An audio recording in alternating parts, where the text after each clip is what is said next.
आज चाहिँ हामी सुकुम्बासीहरूलाई रात दिन आएको सबैले आफ्नो नाम टिपाउनु है। त्यहाँ नाम टिपाउने बेला म धनी छु भन्नु नपर्नु है। छिटाउनु भनेको सुन्नु भएन, नाम टिपाउनु ढिलो भइसक्यो। भन्नुहोस् नाम के हो तपाईँको? मेरो नाम धनकुमारी राई। अनि तपाईँलाई अहिलेको सरकार चाहिँ कस्तो लाग्यो? कस्तो लाग्ने अहिलेको सरकार राम्रै लाग्यो। बस्न नबस्न देखा टक्कै एसी चाहियो नि। बस्नेको ठेगान छैन, तँलाई एसी चाहियो। बस्नेको ठेगान छैन, एसी चाहियो। कस्तो कस्तो मान्छे आउँछ मान्छेको। ए हजुर मेरो बसमा ढाड दुर्सो पाल पहिला आउँछ मेरो। आउनु छिटाउनु, मैले तपाईँलाई अघि नै आउनु भने होइन, छिटाउनु।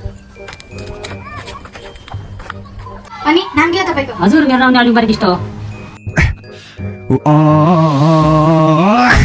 के नोक्सानी भयो, के क्षति भयो तपाईँको? मेरो त केही छैन हजुर, सरकारले दिनुपर्छ मलाई।